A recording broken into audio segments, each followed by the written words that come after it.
Okay. So thank you all for coming. My name is Abby. I'm the president for Troy Hill Citizens for 2024. We have a couple other board members in the room. I'll have them, if you have any questions or you want to meet any of us, you're welcome to stay after the end of the meeting. We have a full agenda tonight, and in particular, one issue that we want to talk about with the developers of the apartment building at the top of Troy Hill Road. So we're going to go through the rest of our agenda items first, so we can spend as much time with that team as possible. With that in mind, we're first going to kick it off to our Zone 1 officers. I think I see Officer Eric on the line. Would you mind unmuting and giving us an update on stats for Zone 1? Yeah, hey everybody. Can you hear me okay? Yep. All right, perfect. All right, I'm gonna go. I have the numbers for the reports and the arrest. I did from January 1st up until today, because you guys usually meet every 2 months or so, but I wanted to do from January 1st up to today just so everybody's up to date. I'm gonna go through just the numbers. I have specific information about some of the arrests and all that, but I know you have a tight or at least a full schedule. So if you want me to go through those after I give the numbers, let me know. I can go through them. If not, I could just take questions. But for January and February up to today's date, there were 22 reports generated, and there were 5 arrests. Of those arrests, one of them was a narcotics arrest, and 2 of them were warrant arrests. For the Part 1 crimes, the only ones you guys had, there was 1 robbery, and that was a street robbery, and there were 2 thefts. Those are the raw numbers. I have some details about those if anybody has any questions. I think we do have one neighbor who had an incident on his street, and he's looking for an update. Brian, you want to come up to the front of the room towards the speaker, and you can ask for your update? Sure. The speaker's over here, but you can. All right. So my wife called in a situation where a African American male was following her around the streets as she walked dogs for a living. She witnessed, how to say it, but 2 women prostituting, and he looked like he was their responsible for it, him, so to speak. And then when he noticed that she was observing them multiple times with multiple different dogs, he picked up that she was watching, so he walked behind her, intimidating her. So she called and reported it, and I wanted to see if there was. We saw a sheriff's car for about 2 days, and I haven't seen anything since. And I didn't know if there was an update on that situation. Yeah, I don't have a specific update about it. I remember seeing that report come through the day that it was taken. I know that the commander and all the shift supervisors were told to increase patrols in that area on a daily basis. I know they had 1 officer per shift, I think, assigned for at least a week or 2 to patrol up there, at least on all 3 shifts, so we covered different times of the day. From an investigation standpoint, I would have to go back and look at it to see if there was any updates. But what would really help is if you have the report number. If you can get it to me, I can get you a specific update on where that's at. Okay. I know Bill Hawk from the church reported to the police. He's aware of that specific individual and that they are grouped up on Claim Street, the second house in. He's witnessed them coming in and going out from that situation. So it seems to be a continued activity. We'll keep an eye out for it. My wife was told to keep a low profile, so she has. Therefore, we haven't seen anything, but I hate to have her to keep a low profile while he's able to walk. No, you know what? I want to be able to call you tomorrow when I'm in the office and I'm in front of my computer. I'll give out my phone number. I usually give it out at all the meetings anyway. It's 412-551-4976. Would you mind dropping in the chat too, and I'll pass it to Brian I after? already dropped it in the chat. I do that as soon as I got it. My email address and my cell phone number are both in the chat. Cool. Wonderful. All right. Thank you. Yeah, we just switched to 10-hour days, so I'm there from 7 to 5 in the afternoon. So anytime during that time period, I'll be at work. So. Okay. Thanks. I appreciate you at least letting me bring it up so you're aware of it. No, absolutely. I know I saw the reports come in for those. The supervisors are aware of it. The commander's aware of it. And I know our zone detectives are aware of it too. But I'd be able to give you more specifics tomorrow if I look at the reports on where exactly things are, if there were any, at least if there's any updates, or if we've at least made contact with anybody in regards to all that activity. That would be great. He's a known person around here. He panhandles down on the bottom of Rialto. So Yeah, he's I and think I've I'm seen him. talking about. Yeah, we've seen him.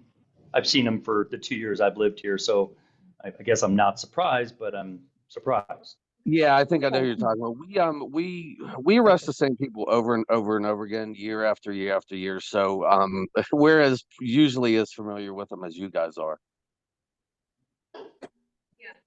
I'll follow up in an email and make sure that we're connecting on that, just to close the loop for Brian, and I'll pass along your number, and I'm sure he'll get in touch tomorrow if that's okay. Yeah, that's the other thing I wanted to ask, the other thing I wanted to ask is, I saw in the news recently that, I know you mentioned you 10-hour days. I saw that recently the Pittsburgh police are now no longer responding to what they're deeming non-emergency calls. Can you give us some insight on that, and maybe some examples of what your team is looking for in terms of this change? Yeah, it's really new to us as well. So we're still trying to learn everything that's involved in it, but I can give you the basics as well as I know them. Any in progress call is going to have a police officer sent to it. So if someone's being assaulted or someone's being followed, anything that can fall under the in progress is going to be having an officer dispatched to it. Anything that isn't in progress, and they triage these. They're as they come in, they're going to try to figure what's in progress and what's not. But anything that's not in progress that could be handled with a report being taken over the phone, they're going to try to do it that way. It's the best way I can describe it is if it's hard to explain. It is really hard to explain because we're still learning exactly what it's all going to fall under. But anything that would be considered just a report will be taken over the phone, and anything that is in progress will have an officer dispatched to it. That's the best as I can understand it. But we're still trying to learn exactly what falls under what right now. Right. And this is in effect now, right? This is not like in the future. Like, this is in effect currently. Yeah, it's gone. It went into effect this week. We started our new 10-hour shifts this week, and that new policy went into effect at the same time. Okay. One last question on this. If you know you're calling and it's a report situation, is there a different number to call, or is it still 911 and will be rerouted? No, it's still 911. Everything has always gone through the 911 system, and it still will go through the 911 system. When you dial 911, it first goes to a call taker. The call taker, based on what they're told, sends it to the various dispatchers, whether it's a city dispatcher or a Ross Township dispatcher or whoever, based on what the call is and where it's at. So the calls will all go through the 911 system to the call taker. Based on what they're told, they'll send it to the dispatchers for the city, and they'll figure out whether it's going to be a report over the phone or if it's going to be an officer responding. Okay, great. Does anybody have a question for our Zone 1 folks? Dave in the back, and you might have to come up to my little portable mic, or I can pass it back. No, you're good. Hi, David Feaster here, 120 Rialto Place. Hey, question with the police report situation.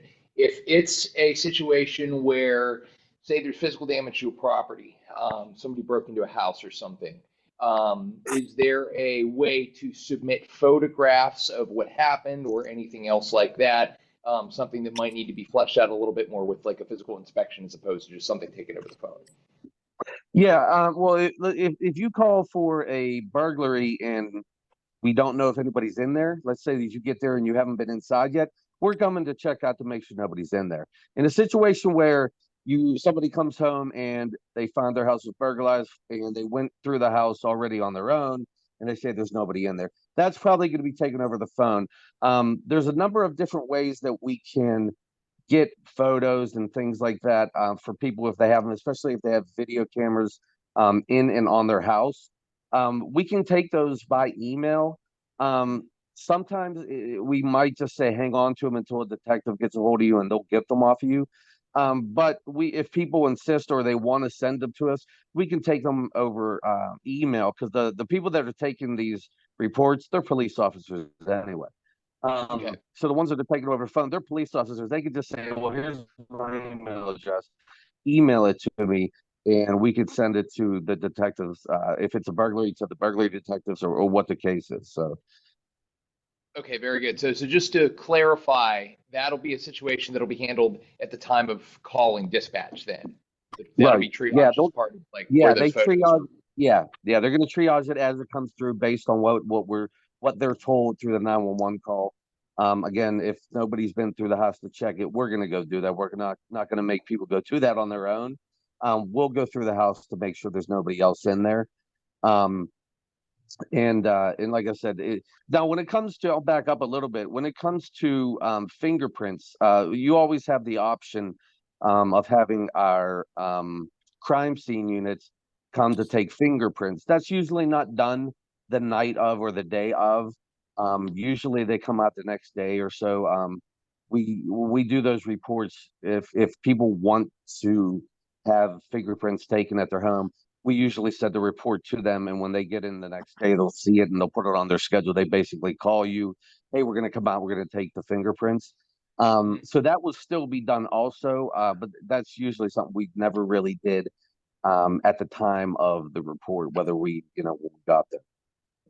Okay, but if further steps for whatever the situation need to be taken, that'll be scheduled with the caller at the time of calling dispatch, correct? How do you mean? Well, for a fingerprint situation, just like you just explained. So for any other, when they take the report on the phone, they'll ask you, do you want to have our detectives come out and take fingerprints, take photos, things like that? If you say yes, once the report is complete, it gets put onto their schedule, so they'll see it. And when they get in the next day, they'll when they pull up their schedule, see, there was a burglary last night on Lowry Street. This was the address. All right, let's call this guy. They'll give you a call and say, hey, we want to come out to do the fingerprints. Are you home now? When is a better time? And they'll try to coordinate with you to come out and do it whenever you're going to be there. Okay, that makes sense. Thank you so much. I really appreciate your answers. You're welcome. Any other questions for Officer Defio in Zone 1? No? Wonderful. Thank you. Your time is appreciated. Thanks for hopping on. You're welcome. I appreciate it. One last thing. I've been saying this to the other groups lately. I give my cell phone number out and my email address out at every single meeting. I really get very little calls or very little emails. Use my information. That's why we're here. Don't hesitate to call me or send me a text message, and please don't hesitate to send me an email for anything that you guys have a question for. Get in touch with me. I'll get the answer for you, and we'll figure things out. I don't like people having to wait, a month or 2 months till the next meeting to get an answer. But my phone number, my email address, it's there. Just use it. Okay. Wonderful. It sounds like he needs some more emails.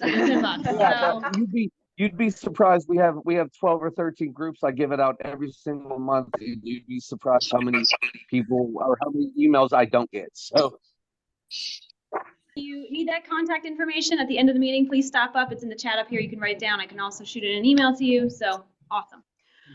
All right, next agenda item, we have Julianne from Councilman Wilson's office. I see her on Zoom. Julianne, would you mind unmuting and giving us an update? Hello, everyone. I also want to just note that Jordan, our constituent services coordinator, is also on the call, so she is here as well. I just want to provide a few updates. I know you guys are have a packed agenda. Just a quick update on what's going on with the WIC lines, speed traffic calming requests. Our office has been in touch with DOMI and with the state rep's office, who have been coordinating with PennDOT since this part of the street is maintained and actually owned by PennDOT. It's in their realm of responsibility. But an update, they did install a speed limit sign to my knowledge, back in January. And they did commit to our office that they'll be painting a stop bar near the Spring Garden Avenue intersection, waiting for the weather to allow for that to occur. And we're still trying to determine additional options based on the PennDOT traffic study that was done in the fall. Yeah, I'm gonna eat without. To see what other options we can put in place on the street to help reduce some of the speeding concerns. So that is an update there. Are there any questions regarding that situation? We have a question, yes. Hold on one second Yeah, while she gets. Julian, this is Danielle Young. Hi, We've Danielle. emailed a few different times. Hi. So I wanted to see, we had sent you a note that that disability parking spot is probably irrelevant at this point. I know that was one of the things that was impeding us from the center yellow line. Yeah. So I wanted to see if you had any updates there. I don't have an update yet. I did email, once you responded to my email, I did email our traffic engineer over at Domi to see, given that information that you provided, if that, since that is kind of moot to their response, if they can then proceed with the yellow line painting. Haven't heard back. We're supposed to meet with Domi this Friday, but the councilman is also looped in, so trying to get some more answers on that for you. So as soon as I do get a response, I will let you know. I haven't heard anything from them yet. Okay, so it's with Domi essentially. Yeah. Okay, thank you. You're welcome. Any other? And I was just saying one more update on that. We did get Representative Lindsay Powell's office involved. Obviously, if it's a state thing and there's PennDOT's involved, so she's also aware of that. We're going to try to figure out who wants to take final ownership of WIC lines, whether it's. WIC lines is owned by the state. I've lived on that street for 55 years. Yes. And my house was one of the ones impacted. Yes, it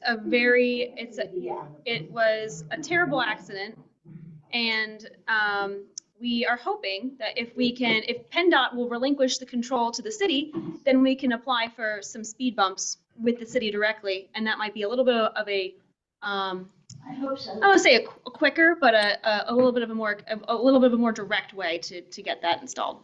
Well, as it is right now, we're very lucky that nobody was killed that day. I had just moved from my porch. The lady whose house is still not fixed, almost 9 months later, living in a hotel. Yeah. Not fixed. Her husband was almost killed. Yeah. It's not a fun thing. I have actually gone out there when I was a little bit younger, like in my 60s, and stood my ass, excuse my language, people, out in that street to tell people to slow down. Yeah.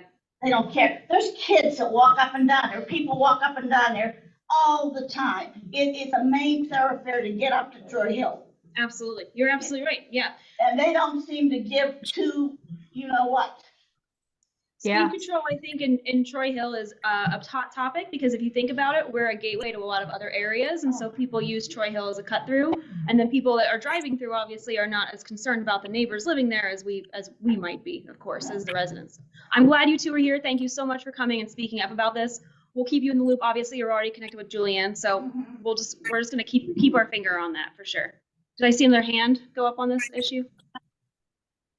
No? Excuse me. Yes. Just so you know, there has been almost $175,000 worth of damage done to those two houses. Yeah, it's extreme. I mean, it was. Yeah, I've seen the photos. I can believe it. I've seen it. Yeah, it's terrible. And just so folks know, I mean, there was an attempted burglary of our neighbor's house since it's been vacant. There was another one 2 nights ago. And my Ring camera caught the guy with the mask on. He had fallen asleep in front of our garage door. It's pretty upsetting. Yeah, it's concerning, troubling. But essentially, he had vandalized that neighbor's house that's being worked on, knowing that no one was there, tried to break in, messed up all the furniture, smashed their table in the backyard, and then passed out in front of my house. So, it's not just, that my husband almost got killed. This is, porch got messed up. The house has been screwed up for 9 months. The neighbors haven't been able to live there. The problems have been just so ongoing. And so, Julianne, I know that you guys feel the weight of the situation, and we've tried to express that so many times, but I think it's just so important to understand the domino effect that happens when when really the root cause of this is just that the street is not safe. And now there's, 10 other problems that stem from that. So just want to make sure that that point gets really clearly across. Yeah, no, I appreciate that information. Thank you. Yeah, and we could, if you want to stick around at the end of the meeting, I'm happy to talk about what, what markers we want to hit in the next couple of months for communication with that issue to make sure we're keeping that moving along. Anything else for Councilman Wilson's office, or anything that any questions we have for that team? Yes, Kathy. What would the chances be of getting speed bumps on Lowry between, say, the stop sign behind Providence to Rialto? Stop sign behind, I like in the main, basically kind of like the main business district from the funeral home down to Rialto. Yeah, Right. okay. What is the intersection? Lowry, Rialto, and what? What's the intersection at the baseball field? Lowry and Gardner. Gardner. Yeah, Lowry and Gardner to Well, Lowry. I would recommend, I will put it in the chat. There's a portal to submit speed traffic calming requests. You can always contact 311, but this portal is the newer version of what they check, and also provides detailed information to the public on if it's under evaluation, if it's approved, like the status of the street. So I'll drop that link in the chat. But I mean, you would need to submit a traffic calming request for your street, or whatever whatever section of the street you're looking for. And then DOMI has their process of testing it and then determining based on their how they rank streets and funding, those two things are aligned, what areas do get the specific traffic calming measures that they determined are needed to reduce the speeding in those areas. Great. So Yeah. Kathy, we can share that link after the meeting. Yeah. To add to what Julian just said, Oh, hold on one second. Nazia works with the city, so I'm gonna let her jump in. She might have piece of to add to information. what Julian just said, because I have tried to do that for my street right after joining the city, but it'll tell you if that particular section, if it's eligible or not for traffic calming, because there are some collector streets or sections that are not eligible. Mine was not. So then you can come back with the question to DOMI why it's not eligible and so on. Yeah. Great. Evan, I think I saw your hand first, and we'll go to Brian. Is the portal affected by volume? If more of us write about it, does it have an effect, or it doesn't matter? It doesn't matter. Okay. I mean, I don't really know. I don't work for DOMI. Yeah, Nazia shook her head. Yeah, Nazia shook her head no. She jumped right into that. As a citizen. Yeah, I didn't think so, but I don't want to speak on a department's behalf that I don't work for. But yeah, I don't necessarily think it matters how many times you put it in, because it's in there, it's on their queue. Then they will get to it, based on the rest of the workload. I do not believe so. Sorry, Julian, I'm just responding to Yeah. the question, follow-up question. I do not believe so. So we just had a meeting with DOMI yesterday, because we are the neighborhood planners. Sorry, I should introduce myself. This is Nadia, your new neighborhood planner. I know Stephanie Joy has been working with you guys for so long, and I'm trying to take over. I need all the help I can get. So I'm very new to the city and with the city. So yeah. Coming back to the question, we just had the meeting to understand all these, factors. And my understanding is that once you go on to that portal, you can definitely check if that particular section, if it's eligible or not. And if it's eligible, it'll let you put that application in. Once you do that, it is not, like you asked, it is not about the volume of the requests for the section. There are about more than 1,000 actually factors that they check. It is all automated and so on, and there is an internal process in DOMI that goes on to remain the priority. So sadly, We are about 900 requests behind. So yeah, but of course, because of those factors, your request might come up if you qualify. So I'm sure Julian and also our neighborhood services managers or partners, that is, they can help you get more answers from DOMI, but I'm also happy to connect you with our DOMI colleagues if Great. there are specific questions. Yeah. Thank you, Nazia. We have a couple hands on Zoom. Brian, I'm going to go to you, and then I'm going to go to my 2 hands on Zoom. Yes. Mine's a really easy question for our government partners. In the next month, I'm going to be working on the Troy Hill Community Park. Mm-hmm. And could use, they've offered in the past, if I needed anything to make it easier, I'm going to be planting, could use compost and mulch. Absolutely. And I didn't know if somebody there is in a position to say, yes, we can look into that or not, but I would like to really clean up the weeds and make that park beautiful. Love that. Springtime is a good time to do it. Bulbs, I've got Let's seeds, connect. I've got seedlings I've grown, I'm ready to go. Yeah, let's connect with our Office of City Affairs people, and we'll see what resources they have I available. didn't know if they were a good person. Yes, definitely. I'll add that to my to-do list, which grows every day. Valerie, I see you on Zoom. Would you like to unmute and chime in? Sure, thank you. Hi. Quick question. So there are some families that are interested with actually meeting with Councilman Wilson. What would be the best way to try and schedule that meeting? Because we'd like to talk to him about the issues with Pittsburgh Public Schools and the Act 47 tax reallocation, which we would love for the city council to weigh in on, as well as pushing for the survey that he had asked for back in 2021 from Pittsburgh Public that hasn't been done yet before closing and consolidating more schools. So what would be the best way to meet up with him for that?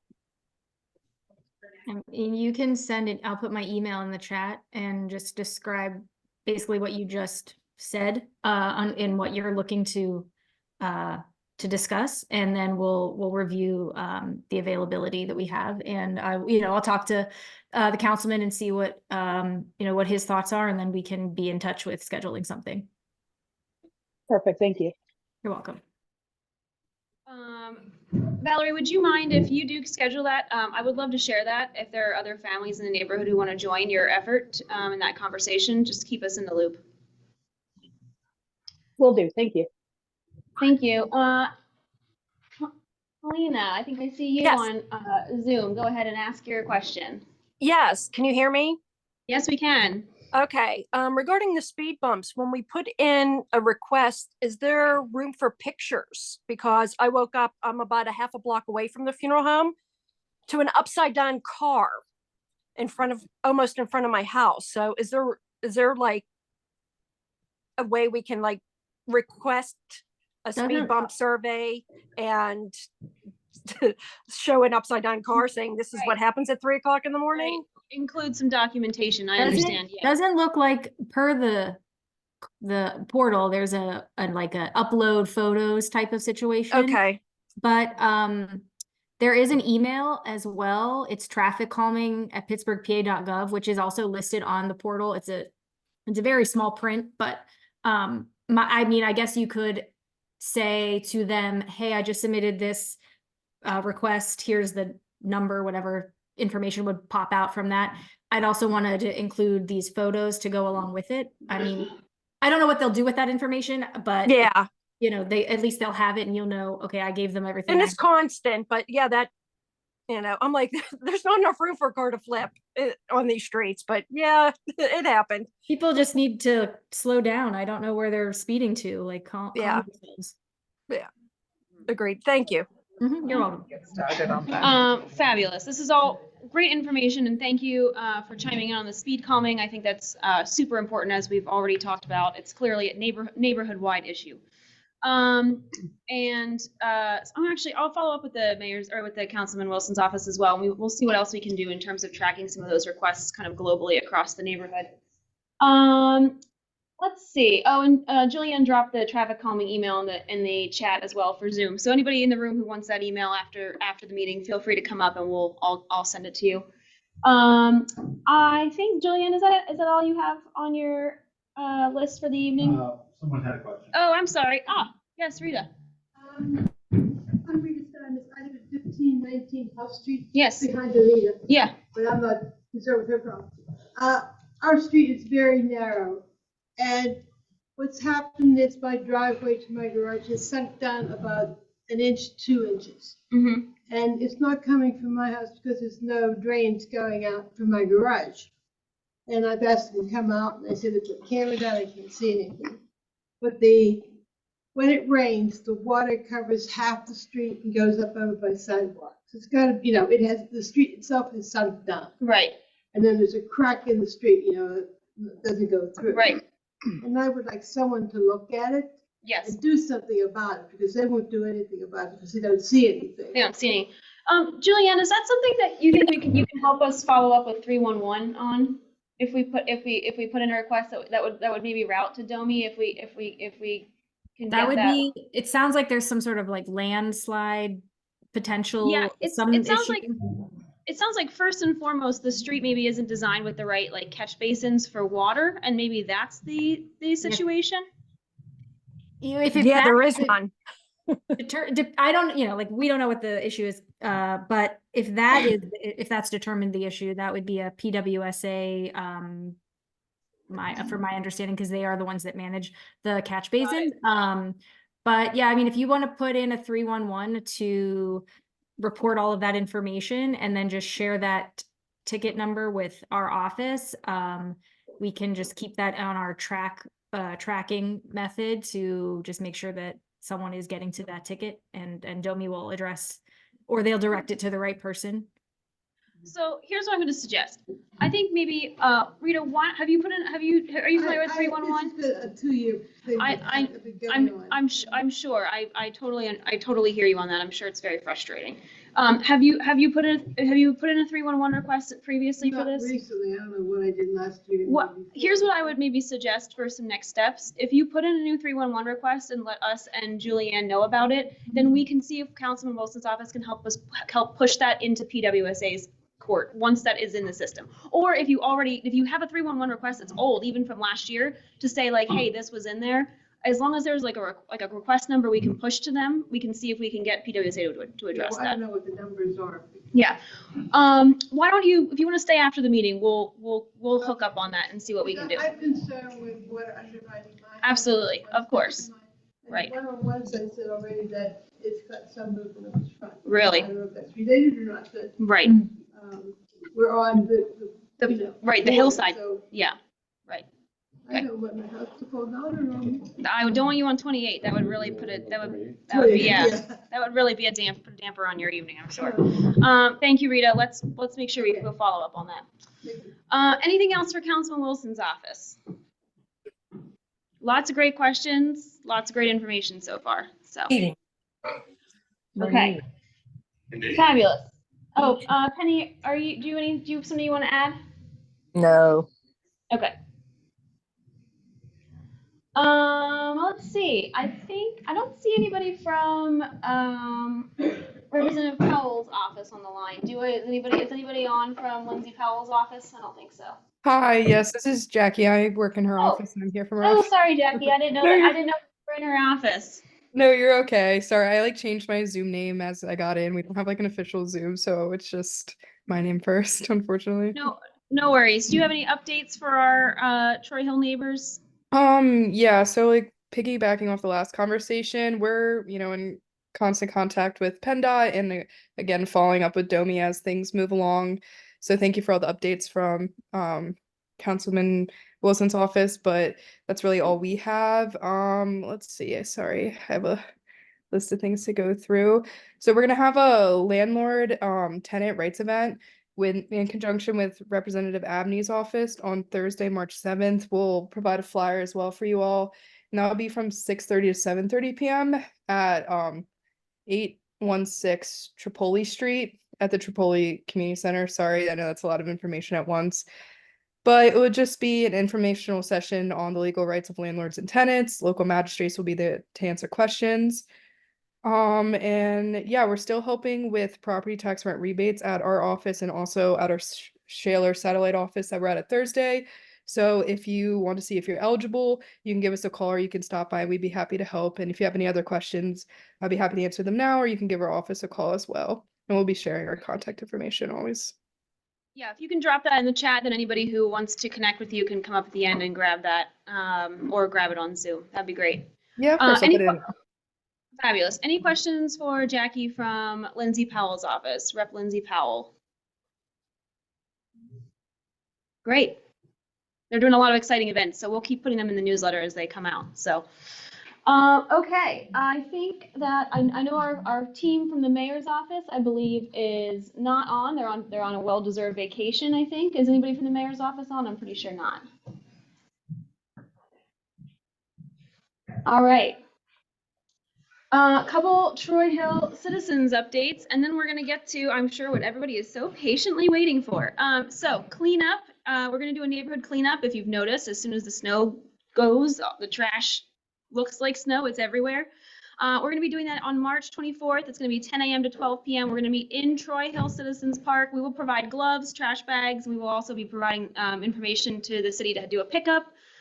Feel free to clean up your own street. Feel free to, pick an area and just go to town, or you can come and be assigned an area.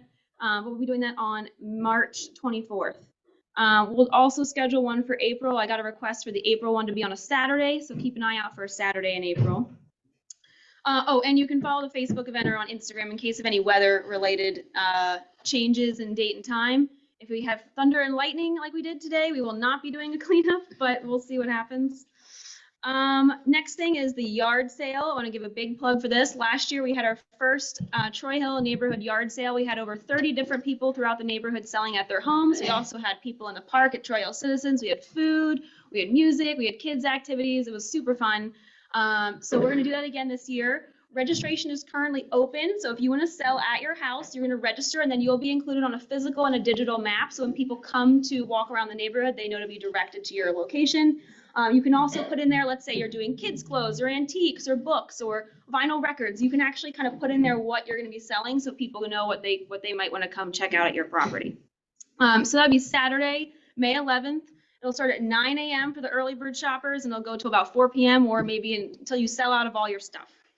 And then, of course, we're also going to get set up again in Troy Hill Citizens Park. So again, we'll have kids, games, activities, and if we get enough participation, we may have another secondary satellite, like main location where we'll put more food trucks, so to kind of spread it out through the neighborhood. The last thing I want to say is, if you're going to do it, encourage your neighbors to do it, because the more people that are on a block, the more people you're going to get to come to your street. So make a little, block party of it. It'll be a lot of fun. The last thing is movie in the park. I have talked to the city. They're going to bring the movie in the park back to Troy Hill at some point this summer. Again, fingers crossed. Let's hope for good weather whenever that happens. We'll keep you posted on that date. Anybody have any questions about those events or goings on in the neighborhood? What was the date of the yard sale? The yard sale is Saturday, May 11th. Yes, Dave. I just wanted to trumpet the yard sale in terms of the vendor sign up is also live right now. We have a handful of spots in the park left for anybody. So if you have any specific thing that you or your friends are doing, and in particular, you have a business you'd like to represent, we do have the vendor form live. Both of those are on the Troy Hill Citizens Facebook page and the newsletter, correct, Abby? Yes. Okay, yep. Very good. And I will also be posting everything on the Troy Hill Citizens Facebook page as well for those of you who are on there. Vendor sign-ups are live and will be live, I think, until about a month until the yard sale. So if you have any questions, come see me before the end. Yes, thank you, Dave and Stephanie, for starting that last year, and it was awesome. I can't wait to bring it back. We had there were hundreds of people in Troy Hill that day. It was really great. Any other questions about those events or dates for spring and summer activities? Okay, all right. I want to, before we get into the next portion of our evening, I just want to set some guidelines that we can kind of think about as we go into this conversation. I want to thank everybody who weighed in on the apartment building at the top of Troy Hill Road. I'm calling it 1300 Gardner because that's apparently the street address. It's stuck in my head. Thank you for those who weighed in via email or in social media. First thing I want to say is that the 3-story building itself is not the focus of our conversation today, okay? I want to make that really clear. Per current zoning, the owner, Tony, who's sitting back there with his family, when he bought that plot, he could build on that plot up to 3 stories with no zoning variances needed. So that building, he was already set and ready to develop that space. In 2019, the architects, TK Architects, of which Joe over there is one of their members and one of their employees, they reached out to neighbors and community members, including Troy Hill citizens, about the development. After working with them, Troy Hill citizens did sign a letter of support in favor of the 3-story plan that they put forth, parking on the first floor and 2 additional floors for apartment building for the apartment space. The original plan, again, like I said, was 3 stories. I think, I can't speak for Troy Hill citizens entirely yet because, we don't have all the same board members, but, back then we were looking at this letter of support. It was exciting to see development come to the neighborhood, exciting to see new housing go in, exciting to see, a plot, a property that had, been empty, be put to use. Before we get into this, the other thing I wanted to say is I want to focus on kind of the goals for our discussion tonight. Please keep in mind, I want to have like a focus and a positive discussion. I know there are a lot of feelings about this. I want everybody to make sure they're heard. The first thing I want you all to be kind of thinking about in this discussion is I want you to meet Tony and his wife, Diane. I want you to meet the architect. I want you to meet the developers, the builders, and then put a face, to the name, right? So you know who is in your neighborhood, who is actually building this building. That's the first thing. I also wanted you to meet Nazia from the City Planning Office, and we also have Joe who's online here. So I want you to know that you have some city folks in the room with you, virtually and in person. I want you to learn about the project as a whole, right? But I specifically want the discussion tonight and the learning to be around this 4th floor zoning variance that they're going for, right? The 4th floor requires that variance. That's the additional piece that they're taking this to the zoning board for. That's the primary focus, I understand, of the presentation that Joe has prepared today. Once we get through that presentation, we will then open it to questions and comments. And again, to help us kind of set our expectations for the rest of this meeting, the goal kind of for the outcome of this is, number 1, for you to get your questions answered, you to meet these folks. Troy Hill Citizens has the opportunity, as your neighborhood community development group, to write a letter of support for this project if the neighbors deem that is appropriate. As a volunteer elected board, we rely on the input of the neighbors, and we represent your interests and your opinions. So that's why we're here tonight. We're here to gauge community support for this project. We're here to listen to the comments and the feedback. And if that seems like something that the neighborhood does or doesn't want, we as the representatives of the neighborhood will act in accordance, as is our duty. I know this sounds so formal, but I had to write it out because I want to make sure I didn't miss anything here. At the end of the discussion, again, we will share some information on next steps. There is going to be a zoning Board of Adjustments hearing in March. We do have a date and time for that we will share. And again, we can talk about next steps at the end of the meeting after we've heard the presentation. So with that, I want to turn it over to Joe and Tony and the team. And if you can please start by introducing yourselves. You can come up to the front. I'm going to have the mic up here, and we'll pass the mic around if we have questions to make sure everyone gets heard. But I'll turn it over to you.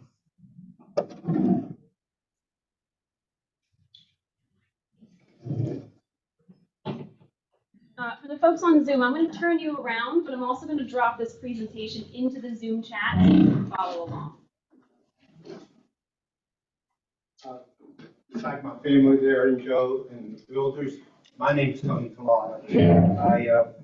I'm involved with the project on Troy Hill, probably just when it started behind.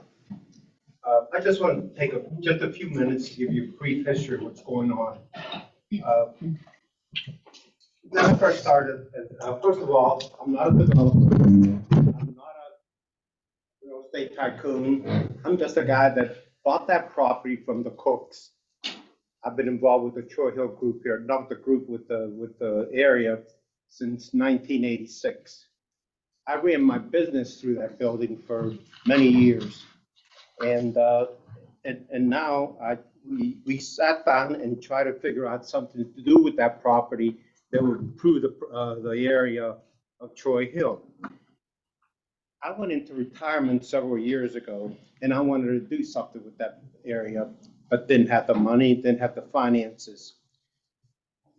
About 5 years ago, we found a small bank in Somerset that believed in what we were trying to do and decided to finance us. That's how this whole thing started. Many people wanted to rent it. They wanted to buy it, to develop. People from out of town called me. They wanted to buy the property. But I had a feeling that I wanted to do something with that. It sat empty for many years, and that's when these people approached me. Maybe what I should have done was rent it out as a garage, like it was when the Cooks had it. And but I just wanted to see something more there. I can imagine that being a garage, and the first thing you see when you come up that hill would be an empty lot or a lot full with wrecked cars or dilapidated cars. I think our project there really opens up the whole area as far as the area. I was offered $3,000+ a month to rent that garage, and with Social Security, I probably could have had a good retirement, but I just wanted to see something better there. We formed a company, just an LLC, just my wife and I and the kids there, Christina and Anthony, and my third daughter, who's not here tonight because she's kept busy with 3 young daughters at home. She was actually a teacher in North Catholic for a short period of time before they start having a family. We, as a whole, are convinced that the whole project is going to help the whole community. I think it'll bring in restaurants. I think it might bring in a couple coffee shops, liven the place up. And I think the real estate values of everybody that has property here will increase. The place, Troy Hill is a place very close to hospitals, educational institutions, the Strip District downtown. It should be a destination. It should be a place where people want to go and really liven the place up. St. Anthony's Chapel, which we frequent this time of the year, is a plus too. Because of the high debt area of this building, I don't expect to see a great financial gain. Certainly not me anyway. Maybe the kids and the people involved with the community, because I think the community itself will improve. This project has been going on for too many years. It should have been done quite some time ago. We had certain hang-ups with certain things, and but I think I would like to move it along to the point where we can get it done and get it cleaned up, do the shrubberies and everything else. That's a lot of it Joe will probably talk about, so that we can go on from here. And certainly, any help that the committee can provide for us will be appreciated. Again, I'm not a developer. I'm not here to get anything that doesn't belong there. We're going to do things right, and we're going to try to do the best we can to benefit Troy Hill. So if there's any questions, the builders and the architect can describe them to you, or any concerns, please bring them up. Thank you for your time. Thank you, Tony. Joe, you want to step in and you can talk us through the. Yeah, I'll give you a brief history of the project, how we got where we got, and Tom and Joe are the Medco, are builders. So the project started, ironically, we got hired in 2020. And we started doing the project back then. We ran into some speed bumps with city, just normal baloney. If you guys have ever done anything in the city, it takes a little bit of long day. When COVID hit, that really cramped us pretty big time. We've had about a year delay on COVID. But the bottom line is the building got approved, we got it up, we started building. And about this fall, if I'm not mistaken, you guys can correct me, we had a framing team there. Started framing, we saved the walls of the old garage, saved the steel. So the idea is we try to reuse as much of the old building as possible. So technically, it's an addition to an existing building, technically. But there's about a lot of new work. And we'll go through the drawings and everything. And then there's handouts here that reflect what's on the plan. But what happens in the fall is we got a framing team in there. So Medco's a general contractor, but they had a subcontractor to come in and do the wood framing, which is the building's a wood frame building, not any different than your house. And when the framers came in, now we actually have been talking to zoning and PLI over the course of about a year and a half, because Tony wants to live here. I don't know, he didn't mention it, but that's the reason we're doing this 4th floor. It's his apartment. And we toyed with it. We'd actually had conversation with zoning about what problems we would have with zoning in terms of height, setbacks, things like that. We have talked to, like I said, PLI was aware of it. And what happened was, come, I think September, October, you guys can correct me, framing team's in there.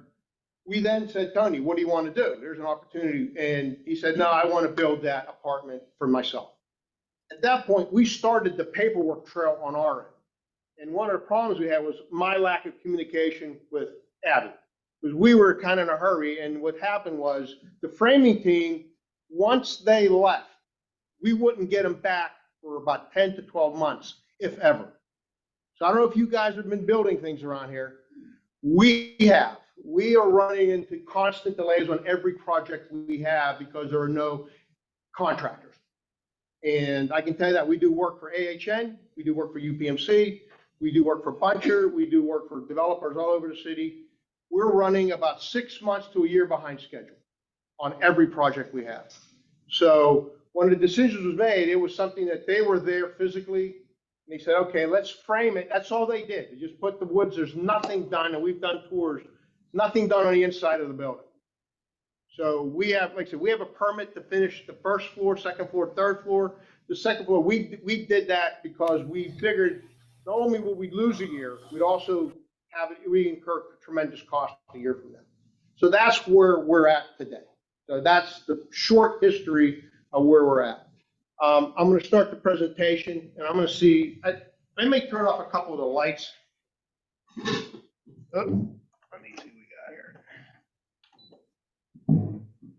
This thing going again. For those of you on Zoom, I did drop this presentation as a PDF into the chat. If folks are having trouble accessing, whoever went back there, great. Also screen share. Gotta let it warm up. There we go.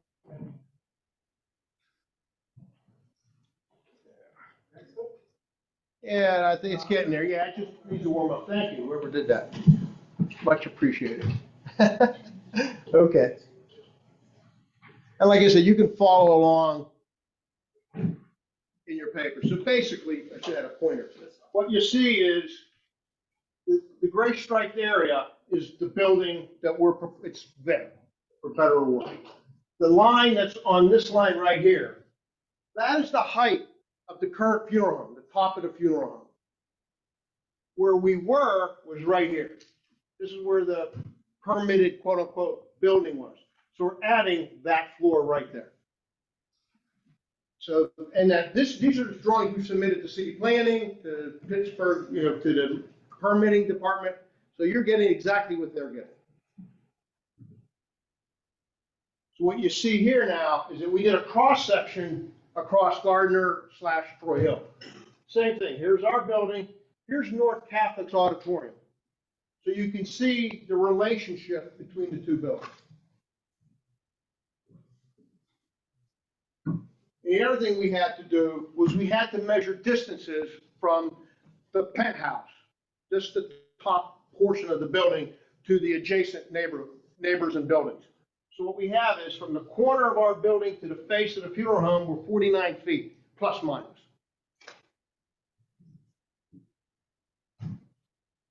And we're approximately 81 feet from our building to North Catholic. We're over, I think we're 51 or 52 feet to the townhouse, to our adjacent or immediate neighbor, from the back of the townhouse. And that's on another drawing. And, oh, there it goes. Okay, so basically, for you guys, 90% of you aren't familiar with the building, but we'll go through it. So what it is the original building is right here. So you go, let me get it. There we go, it's like this, okay? This was the Democratic Club. You guys remember that? A lot of the old timers. So what happens is we have this little vent here. That used to be a sidewalk. The main entry into the Democratic Club was right there. So Tony owned both buildings. So what happened was we kept basically the exact building that's there. We maintained it. And the only thing we did as an addition is we added these mechanical spaces in the rear. What those are, the electric room, water room, and there's, I think, a trash room. So we had a little pump out. We had to build additional building for just our utilities. What we wound up doing here is that right here is a lobby. This is the existing, this was the garage. It's exactly what it does. This was a automobile garage. And what happened here is this was an automobile garage, and back here was a truck garage where they actually had a high bay where they repaired trucks. And this was an auto body. You guys remember the auto body that was back there.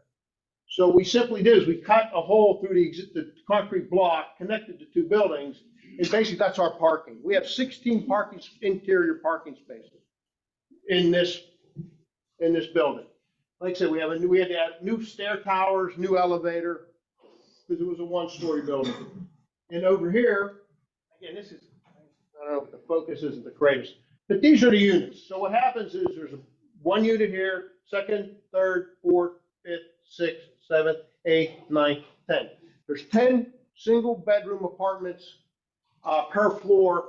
This unit has a spare, like we call it a den or study, but it could be used for a smaller, like if you had it can be used as a nursery, but it's a smaller quote unquote room. And this is the second and third floor. This repeats.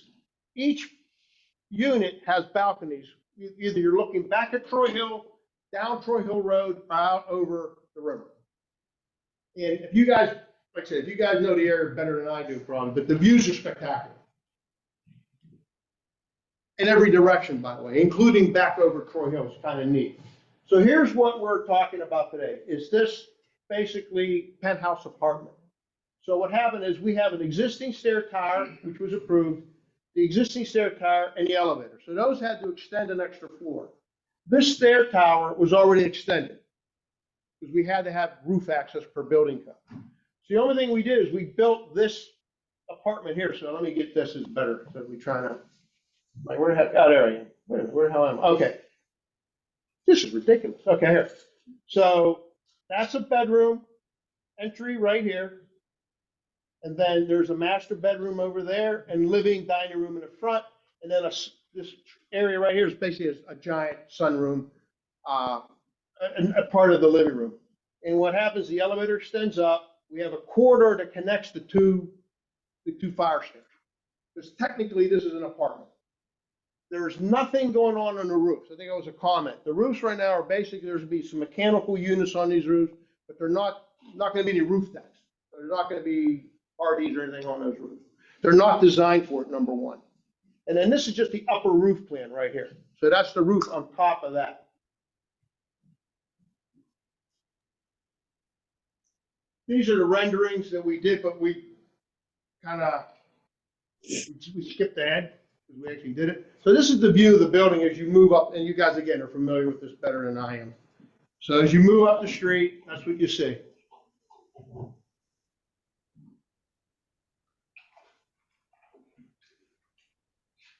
And again, you can see the balconies are ready to go. Windows are in. But again, nothing up here other than the skin of the building has been done. The view back from Gardner. Again, you can see the idea was to give people a relationship who aren't familiar with the building, how it sits in the landscape. We had to do for city planning, we had to do views of the building from around the city. This is from Bigelow Boulevard. I'm trying to get this to focus a little better, but I don't know if I'm messing it up, guys. All right. Yeah, that was good. Yeah.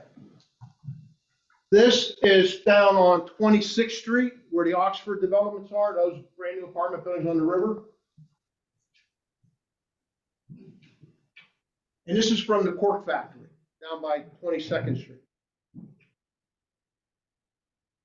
And that's it. And if you guys want to have questions, I'm all ears. And like I said, the builders are here. They can tell you more of the construction timeline. But like I said, this is what we're presenting. And also the hearing, just so you guys know, the hearing is March 21st at 9:50. All right, so thank you everybody for letting Joe take us through that. We're gonna go into the questions phase. I have one, I'm gonna ask all of our folks on Zoom to raise their hands for questions, and we'll take questions from the room as well. Again, this meeting is being recorded. We'll post it on YouTube after. And as Joe said, the zoning Board of Adjustment hearing is set already for March 21st. So with that, I see a hand online. Ben, would you like to ask your question? Yeah, I think it's disingenuous to start off by saying that the framers are only available for a certain time frame when there's a lot more than just framing that had to happen to get to this point. There was steel set on the first floor, there's masonry work, there's exterior siding, there's windows that were on order. It's very clear this plan was not just a last minute addition. This is something that was planned through from day one, and something that was not brought to the community like it should have been from day one. I'm in construction. I understand the labor delays. I was a huge supporter of this project when it was 3 stories. I want to see more housing up here. I want to see high-end housing. The problem is that I was supporting it and I was defending it to other people. And I said, look, this is how it's going to work. And now you've betrayed all of that trust by going ahead and just building it without considering any of the repercussions of the community. So I think it's not a good start to just say that this is the reason why we're doing this. I think it's disingenuous to say that you were tight on money and all of a sudden there's all this extra stuff being built on top. And just generally, it seems like a lot of smoke's being blown up, you know where, about a process that has not gone the way that it should go.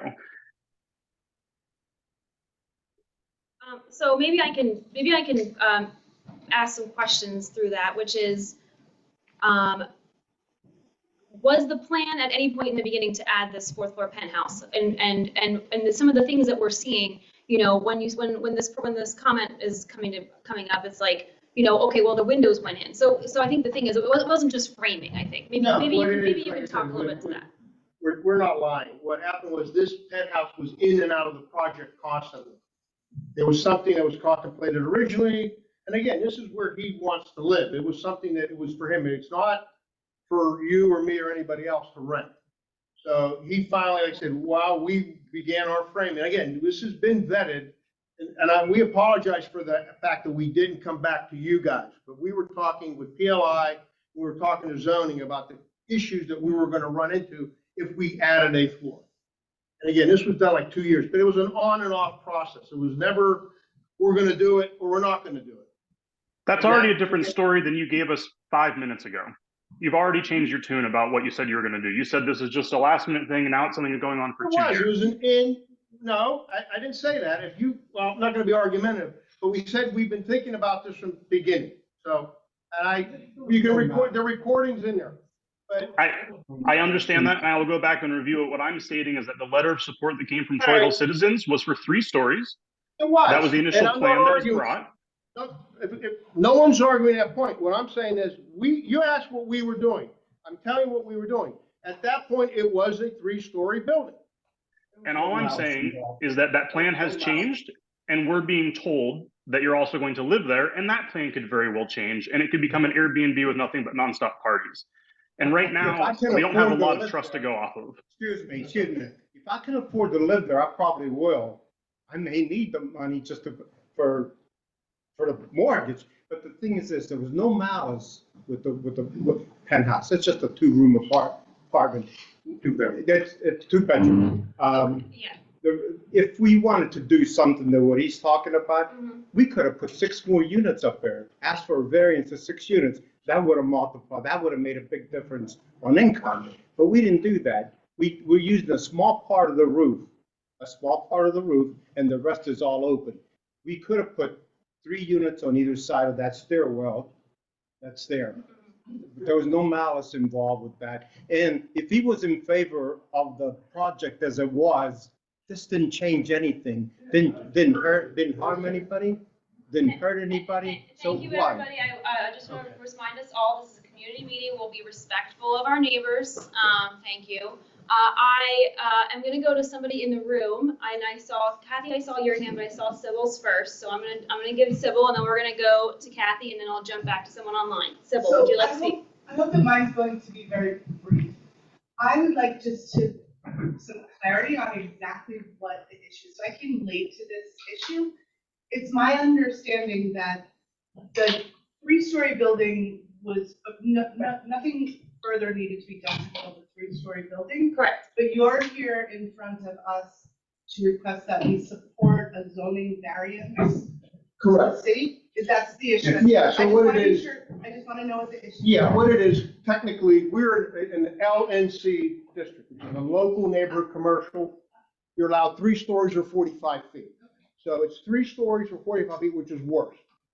We are now asking for 4 stories at 49 feet, but we're having a 4-story that triggered the least common denominator. Okay, so.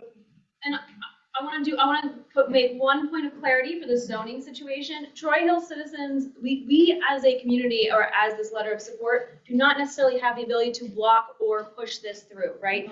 We are here so you can meet the folks that are working on this project, so you can weigh in. And in addition, the zoning, board of adjustment hearing is open to the public. So you may comment or attend that meeting as an individual in the neighborhood with an opinion. And Troy Hill citizens, us, your board members, are deciding if we will be able to write a letter of support or not. So that's part of what they're asking. They're gonna, regardless of whether or not we had this meeting, Tony and Joe and team are still taking this to the zoning board of adjustments hearing on March 21st. So yes, thank you, Sybil. Kathy, would you like to speak your piece there? I've had two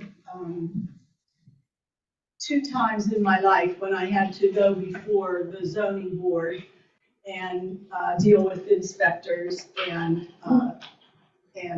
build something. The first one was a deck in our backyard. And I had to arrive with drawn plans for the deck with the builder, and we had to explain the project. The commission decided that it was 10 feet too far into the back of the yard, and therefore we're on the cliff over 28. And therefore they declined that request and had us cut the deck off 10 feet shorter than we wanted to. We had building inspectors come up twice for a deck. When we added a first floor bedroom and bath onto our house, we had a building inspector there approximately every 2 weeks. One for framing, another for electrical, another for plumbing. It was a constant regimen of building inspectors coming. And twice they had the builders change things on our original plans, which were architectural plans done by a certified architect. How did this happen with building inspection supposedly overseeing the Oh, no, project? we got cited. So it didn't go by, but like I said, what we were doing, and the way we started, we had to start at zoning. So we started the paperwork in zoning in October, once we knew what was going on. We started filing that paperwork. The problem was the building went up, it's ass backwards, guys. I'm gonna be upfront with you, it is ass backwards, but we got cited.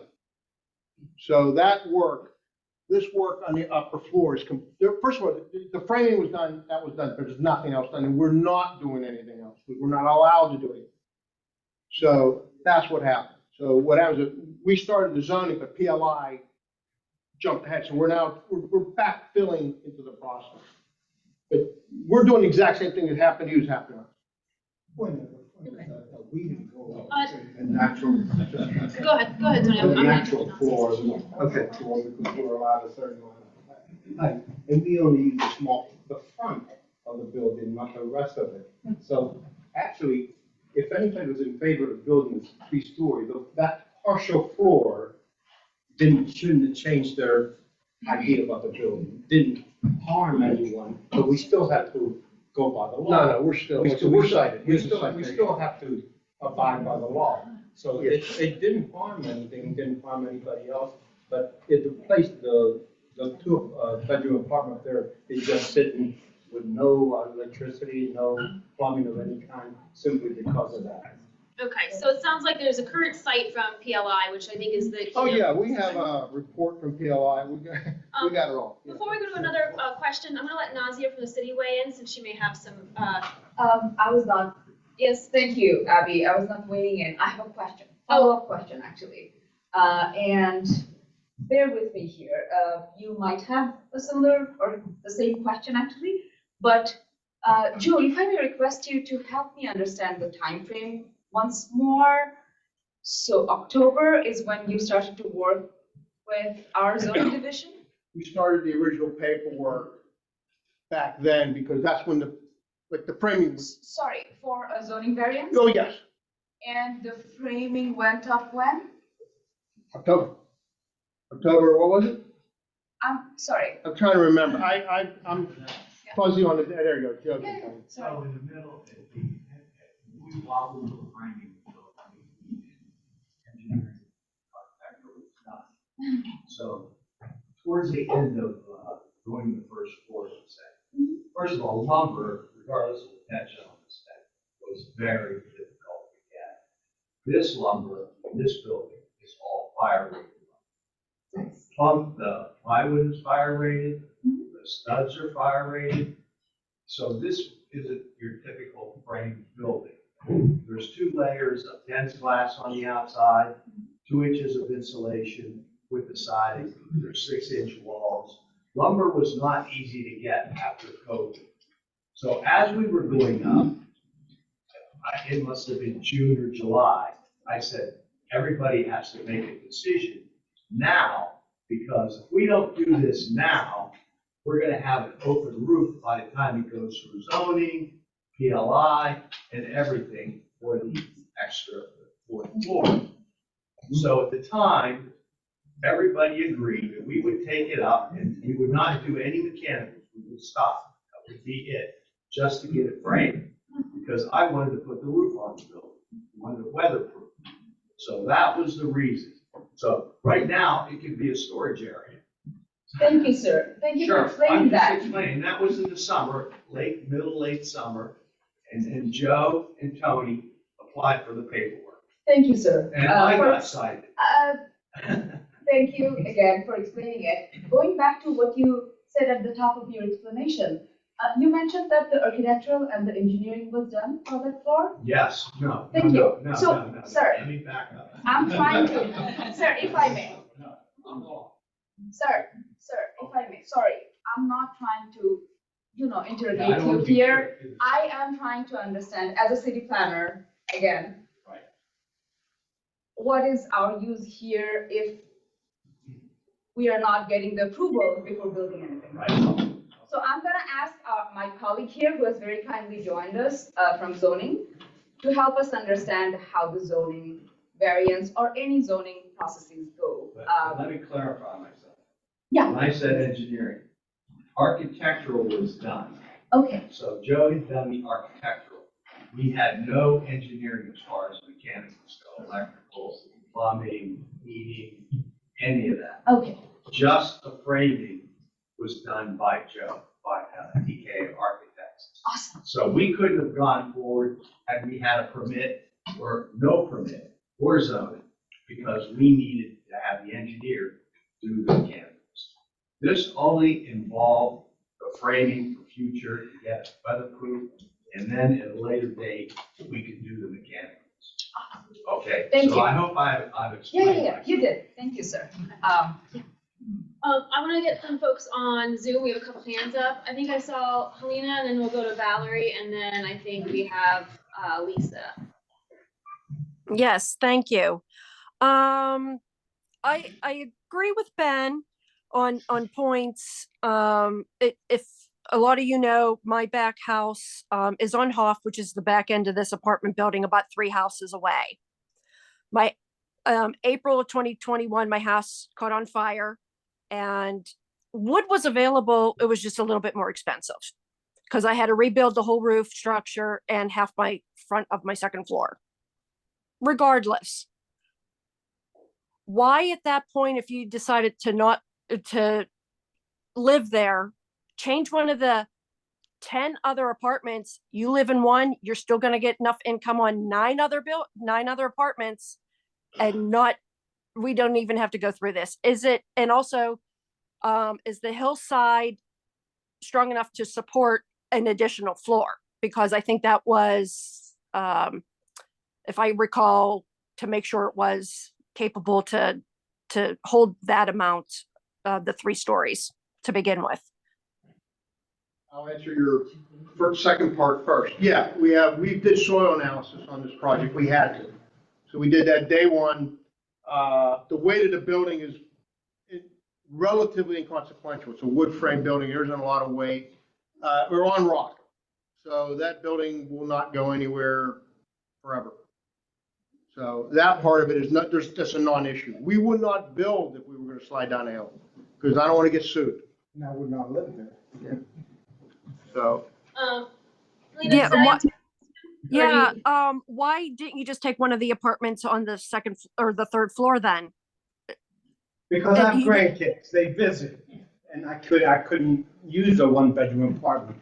Right now, we live in a house that you can only get in there with steps. That one there gives me the option, no steps, but I would need another bedroom. To support that, what is the square footage of the 1-bedroom? They are about 600-700 square feet per unit, and that's an average across all of them. What's the square footage of the penthouse? It's 1,000, like 1,200. I'm sorry, about 1,200. That gives you the option of another bedroom, which I need. And your grandchildren. Yeah. Yeah, so it's about 1,200. Yeah, so it's bigger. You can see it, but it's. I want to clarify. There's a question in the chat, which is, do we know how the stop work order was put on this project? It sounds like it came from PLI. Is that correct? Okay, PLI, Pat. That was the stop work order. Oh, absolutely. Yeah. Valerie, do you want to unmute and ask your question? Yes, mine is, I have kind of 2. First being a concern that regardless what happens, I would like to see addressed for safety issue. I don't know if anybody else has noticed when you're driving up Troy Hill Road, this time of year, it's around 5 p.m. If it happens to be sunny, one of those rare days in Pittsburgh, there is a glare from the 4th floor windows that you get direct right in your face coming up the hill. That is blinding by the time you get to the color wall and up. My primary concern when it comes to safety is with that glare from the 4th floor windows that are facing Troy Hill Road. It does provide a barrier to seeing people crossing in that intersection right there at the bus stop. It does provide, and it doesn't really stop until you get up by the other corner there. So that number 1 is a safety concern that I wanted to bring forward first and foremost, regardless of what happens. So maybe looking into some filming or something that you can put outside of those windows to help reduce the glare so that nobody gets hit crossing at that bus stop would be amazing. Second comment is, while I'm excited to see, more housing come in up here in Troy Hill, I do want this to be a vibrant, thriving area. I'm also concerned about development that is going to lead to situations we've seen in other areas of the city. So I was wondering if there is some kind of guarantee that we can have where this isn't going to turn into yet another kind of overpriced luxury condo situation that's going to make our property values skyrocket to the point where people who have lived in this neighborhood for generations or working class families aren't going to be able to afford their property taxes and be forced to move like other areas. So what kind of guarantee do we have that you're not going to live there for 2 years and then, start selling it off for luxury apartment sort of situation? Well, that kind of guarantee is kind of hard to say. I mean, you can't tell what the future is going to bring. Right now, if we don't, this thing here was supposed to take 9 to 12 months to finish, and it's already going to our 5th year. If it doesn't move along so we can get it done, we may not even be able to finish it. And then where it goes from there, it may go to a developer that can finish it, that has deep pockets, and that has contacts with the city. I don't have the deep pockets. I can only hold on to it for so long and then have to give it up. But we're running into a lot of hang-ups here that if we don't clear them up, I can't promise you what's going to happen with the place. Would you be Would you be willing to enter into a memorandum of understanding with the community so that we can guarantee that this won't go straight into like a developer's kind of hands that would end up essentially making the situation into a reality? Because with all due respect, I don't know you from Adam. You don't know me. And your word right now is what we're questioning because you said you would do one thing and then something else happened. I would like to know if there's anything that you're willing to do to help breach that distrust right now and a lot of the discomfort that the neighborhood is feeling so that we can have that trust again. I can't answer any hypothetical questions as what's going to Oh, happen. no, that wasn't a hypothetical. I was asking if you'd be willing to enter into a memorandum of understanding with the community. That was just a yes or no question. No, I can't do that. No, I can't do that because I don't know what's going to happen in the future. When we started this project 5 years ago, my understanding was that it was going to be done in a year or so, not 5. And every month that goes by, I'm paying the interest on this loan, and I can only do Right. that so long. No, I understand that. And right. No. That's not what I'm saying. I understand what you're saying. Believe me, I don't want to put anybody into financial distress either because I've lived there for many years. What I'm asking is, after this is done, because this has nothing to do with zoning and things like that. I know you have other steps to do before you can rent out these units and such. I'm just asking for posterity. Saying everything goes right, everything goes good, you're in your apartment, you're able to rent out your other apartments. We have young families living in the one that has the ability to have another small bedroom, great, and 1-bedroom apartments for, other, young professionals or whatever, great. Let's say everything goes the way that you want.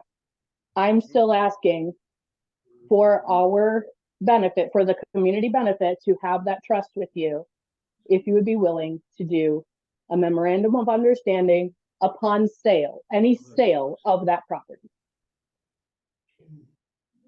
I'm sorry, if I get that with any sale? Yeah, sale. So the community member is asking if you are intending this. Let's say something does happen and you want to get rid of the building. Basically, is there anything you would do? Would you do a memorandum of understanding with the community group to make sure that whatever the next developer or person in it, there's some stake in it for the neighbors in this? I can't predict what somebody else is going to do. The only thing I think she's asking if you are willing to do that. I understand what your question Yeah. is, but that is, it's like me asking you if you want to sell your house to give me a discount on it. It's the same principle. No, Private no. property. I'm not It is. asking for Yeah, it is. discounts. Yeah, it is. I mean, I don't want to get in an argument here. It's But just like you're for asking a private property holder to basically give up his rights. who's using a commercial space, yes, just like so many other commercial buildings are under memorandum of understanding with their communities. MOUs Yeah. occur when it's public land, at the stadiums, at the arenas, at the casino, you're absolutely Also right. with developers with apartments like in East Liberty and so many All others. the citizens of the city of Pittsburgh. And that's where you do an MOU. This has kind of gotten a little bit out This of is an hand. LLC, correct? What? It's an LLC, correct? That's it. Okay, LLCs are able to enter under MOUs. Yeah. So But here's the thing is, you what I'm saying. Can I distill this because I don't want to have any. I know, Yes, please, go ahead. Your question is absolutely relevant, and I think the answer we're hearing is no. Yeah. And Yeah, I that's think what I'm gathering too. Thank you. I'm answering for him. I'm sorry, I don't want to take away any more time, but just to add to that, Valerie, you might want to use the term community benefit agreements. That's common for such cases instead of MOU.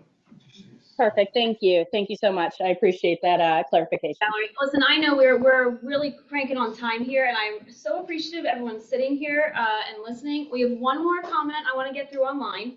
Brian, I see you. Rita, I see you. We also have Joe from the City Planning Department, and I want to get his take. I want to have him speak on what the next steps are from a zoning perspective, so we can understand that.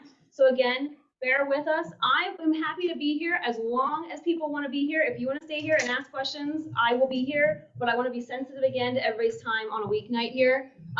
Lisa, I know that I see your hand up. It has been up for a while. Please feel free to unmute and ask your question.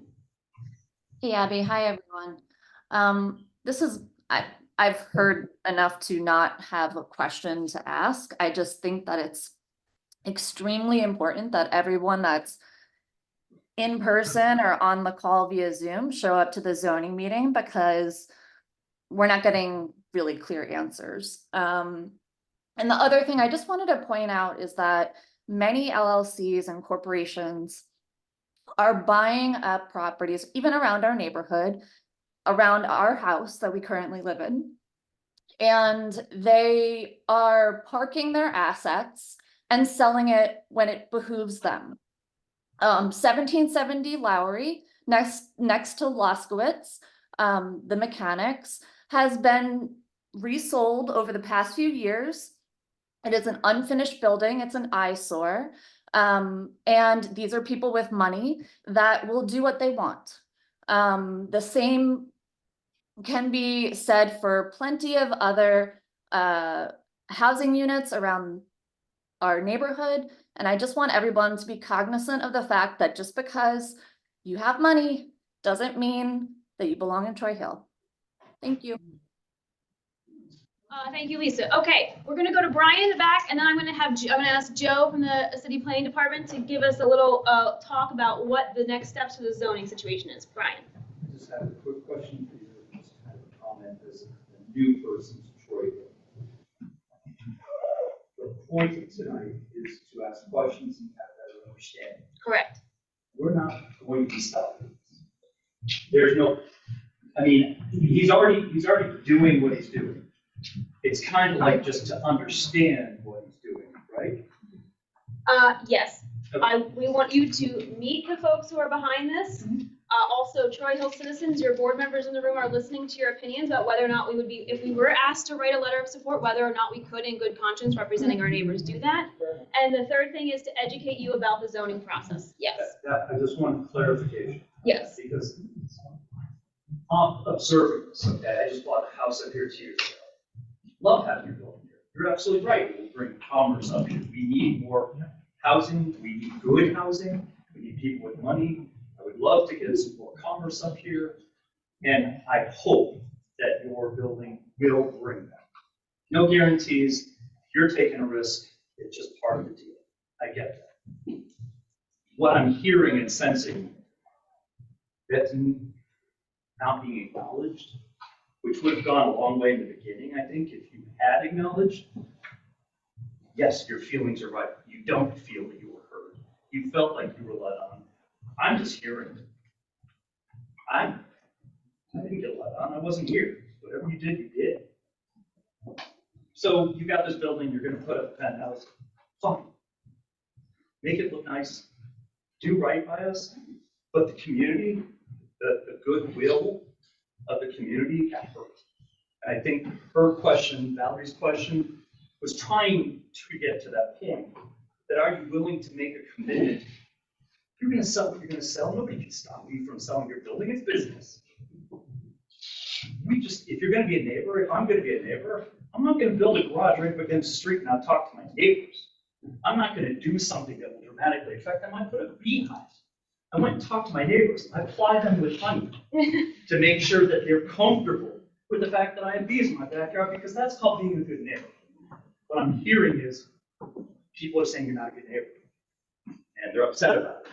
And you really didn't handle that well in the beginning because you didn't listen. You were defensive and you wanted something.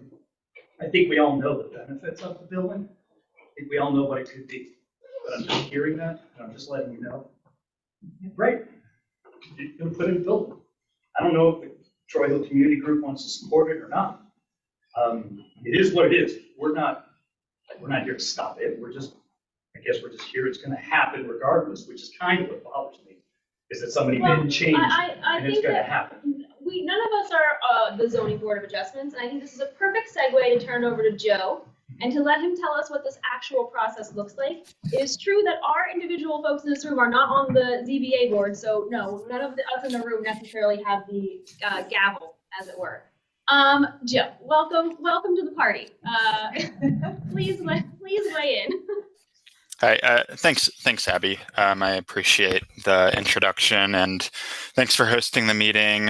Nice to meet everyone virtually. Hope everyone's having a nice evening. I've gotten to speak with the architect and the owner a little bit. I'll just give a brief background on the project and where it stands and where it's going from here. So we got an official zoning development review application in early January for this project. And that's when we initiated the zoning variance process, or that's when we initiated our review. As part of our zoning review, it also requires that we go through some other processes along the way. So last night, the applicant team here had to go before the city's design review committee, the contextual design advisory panel. So they had that meeting last night, and I believe they're going to be provided suggestions with ways that they can make the fourth story more appealing architecturally. These can also be considered by the Zoning Board of Adjustment at the zoning board hearing. So they're not exactly just suggestions. There's also a code standard that they need to meet for these. The specific zoning variance requests are for exceeding the height limit. And as we all know here, the applicant team proceeded to build the fourth story without getting zoning approval, and that is not permitted. So those, in addition to the zoning variances, there's also an administrator exception that will be required of the applicant. And that process involves getting a support letter from that rear property owner right at on Haas Street where this building abuts. So the applicant team will need to get a letter from that property owner because the portion of that walkway area extends all the way to that property line, which isn't permitted. So they'll need to get approval from that neighbor. As far as the zoning board of adjustment process goes, there's a lot of interest in this case. The zoning board is aware of that. The zoning board loves to hear from all constituents. So we encourage you to come to the hearing. The hearing will be at 9:50 a.m. on March 21st, I believe. If I'm getting, yes, March 21st. Joe, people can weigh in ahead of time, right? Is there the option of of writing in ahead of time? Yes, and I'll put that that email address in the chat for the zoning board. It's just zoningboard@pittsburghpa.gov. And Abby, I can send that to you as well to circulate. That'd be great. We can share that. So you can provide testimony that way. You can provide it on the Zoom hearing, the actual day of the hearing. One thing to note, the day of the hearing, our cases are staggered every 10 minutes. This one will be at 9:50 a.m., but we have like 6 cases before that, so it might be delayed slightly. Sometimes the ZBA goes late, so cases aren't heard right at the time that they're scheduled for. So that's just something to keep in mind. But I would encourage you to, if you want to testify, to be there by 9:50.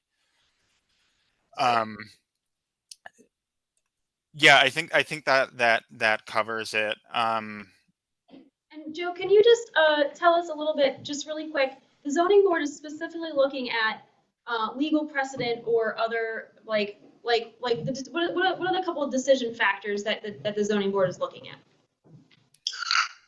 Yeah, so these are all dimensional variance requests, which are exceptions to the zoning standard dimensional requirements. The applicant will just need to provide justification for why they had to proceed in the way that they did. The zoning board reviews all cases based on the criteria provided in the case. I don't have any knowledge on kind of the percentage of applicants that are approved or denied. But the zoning board does factor in community input, as part of their decision. So we would definitely encourage you to either write in or be there for the testimony. Okay, great. Yeah, and Joe, by the way, you're getting some shout outs in the Zoom chat, but thank you for working late on a Wednesday night. We highly appreciate it. You sat through a lot of stuff so far, so thank you so much. Oh no, happy to be here and happy to help the community understand the project, which is it's an unusual case. I'll just say that. So while we have Joe, I would like to ask if anybody has questions about the zoning process specifically. So put the building out of your head for a second. Yes, Caleb. Yeah. My question specifically is if this, say this passes, the clearance for the extra 4 feet and whatnot, does that set precedent in our neighborhood for other buildings to be exceeding 4 stories? Joe, could you hear that? Yeah, I did hear that. And no, the board does not look at cases as setting precedents. They routinely say that they look at each site as a unique site based on the actual conditions on site. So that might mean, what are the adjacent parcels? Is there a slope to the lot? Are there reasons why the applicant may need to build higher because there aren't other locations on the lot? Just things like that that are actually out of my realm of expertise as well. The board would address those. Great. And then I do want to get back to any other specific questions about zoning. Yes. Question was parking spaces that were relevant to the original premise. Yes. Adding this additional residence, those people, whether Tony lives there, or it sounds like maybe rent it out also, to go back and forth with that. Will there be a need for additional parking? That's part of, this was something that we weren't aware of, but right now we have 28 spaces. We have 20 car spaces, 8 parking, so we need 1 more for car, which that's new because it used to be car spaces and bike spaces were equal. No, the bike spaces and the car spaces are not equal. They have not been equal. In their count they were. No. They're not equal in the count. They can supplement up to 30% of the car parking spaces. In this case, the applicant is required to have 1 additional parking space that they're not providing. That's part of our variance, is to ask for 1 more. That's right.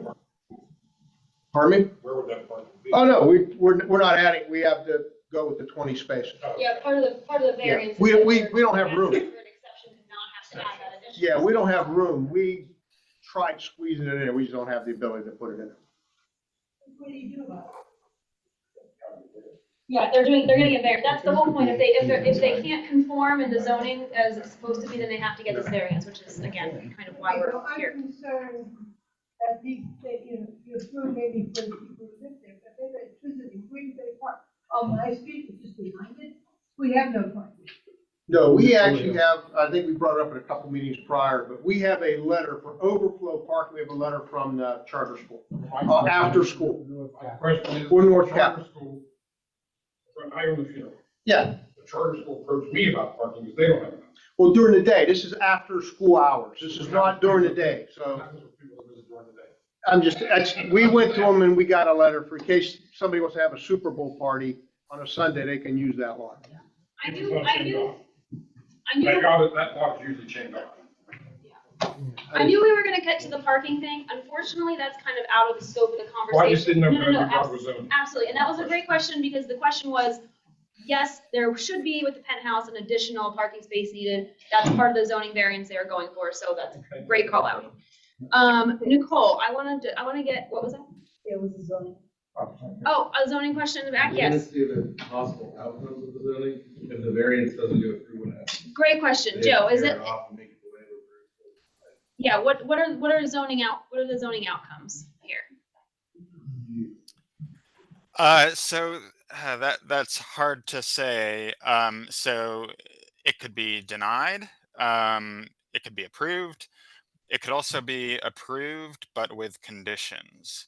And I think as a community, that might be, something that you could look at. It's like, you know, as as to kind of present to the board, like what if it were to be approved, what would the community want to see? But like I said, I'm not the board. I can just provide a guess for what the board would consider. But there are three options. So approve, deny, approve with conditions. Okay, and Tony, I'm gonna actually turn that over to you with the question. If this is denied, is your next intent to sell the building because you won't be able to hold it, or you're gonna take it off, or like, what do you think? Basically, if just game it out for us, what would you do? Abby, my dad's up to here right now.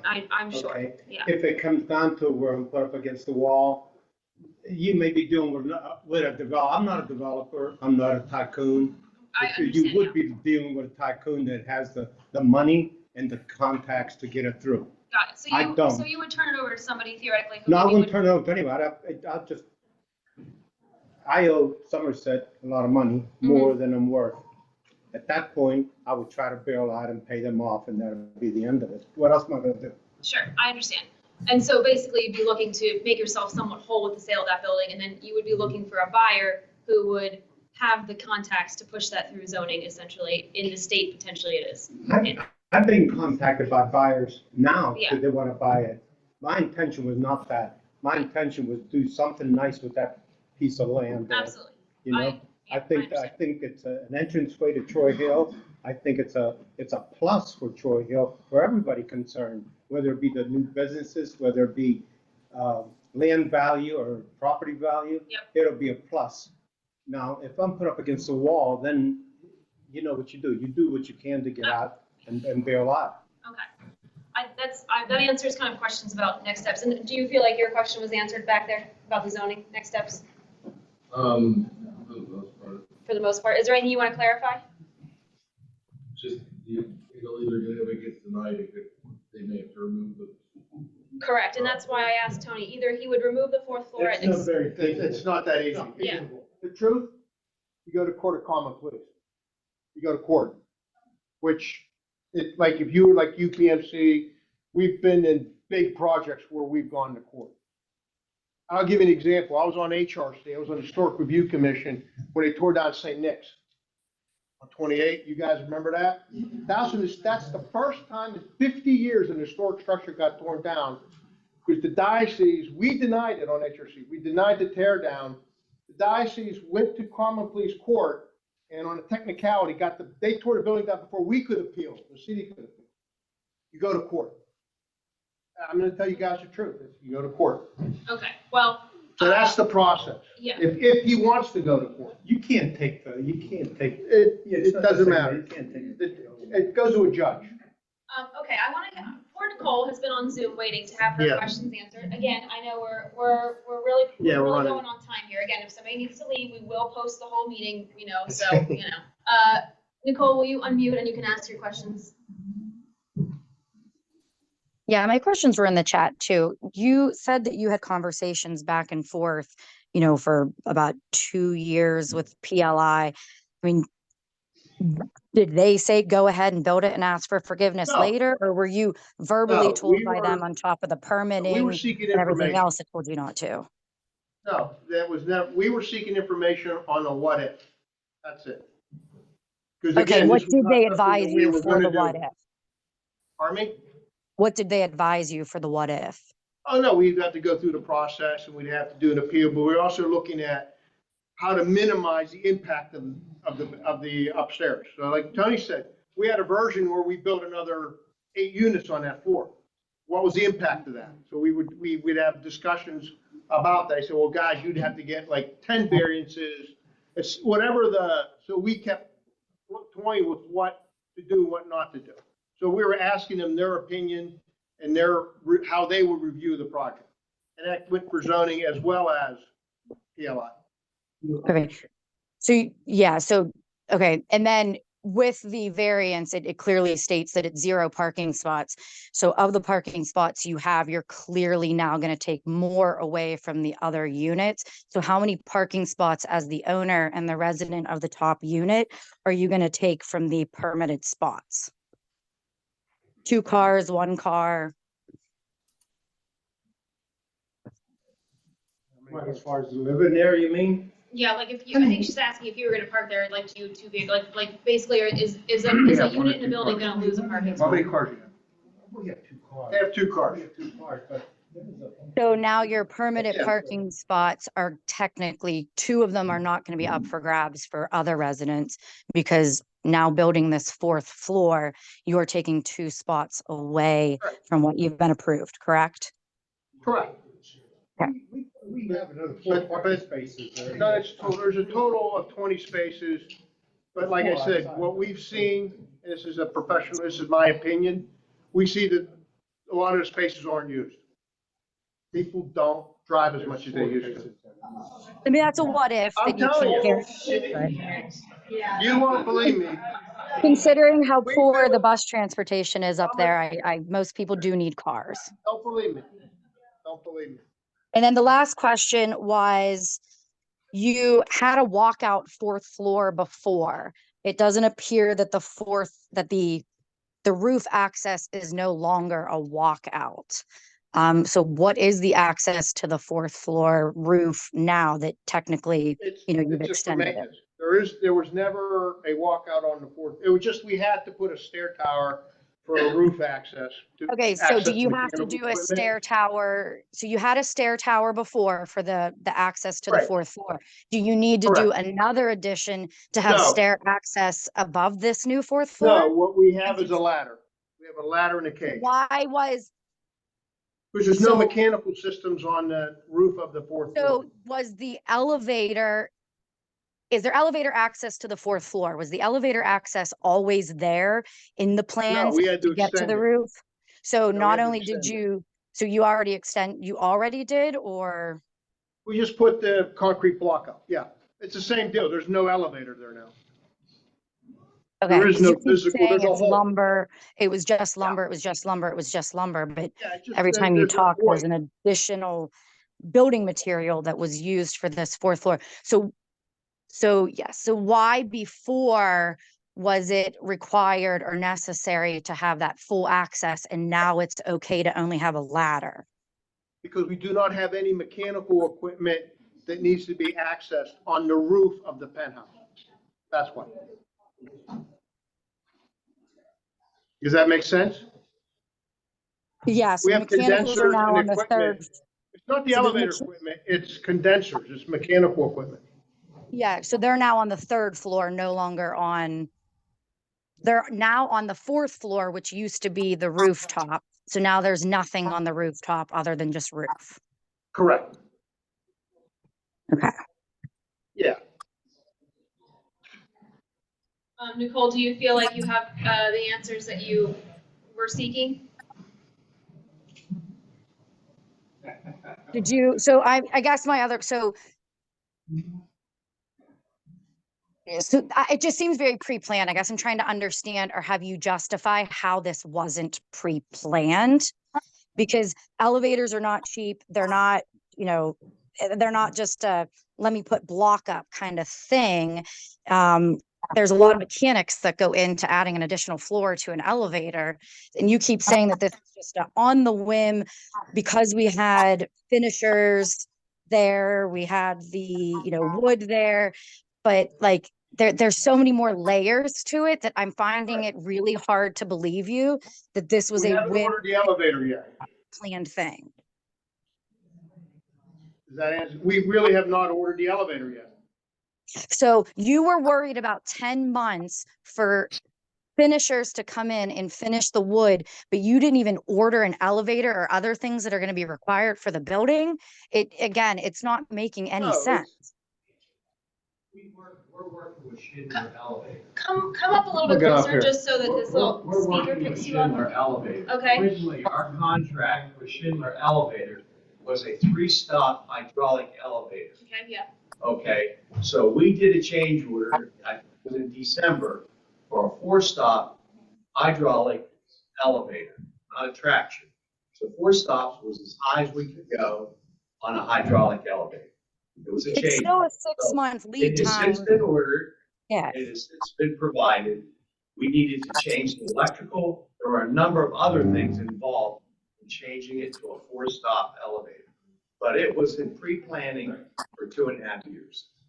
So you just answered that you've been pre-planning this 4th story, No, I although didn't say- earlier. I didn't say that. No, I didn't say that. I said that the elevator we've been working on the elevator since day one with Schindler. That's all he said. I think he was saying the elevator was a 3-stop. He was working yes. on. Originally, you already put in for the change order for a 4-story, and elevators are roughly a 6 to 8 month turnaround time right now. And we're probably longer before, but your justification for building a 4th story without the proper permits and procedure was you couldn't wait 10 months.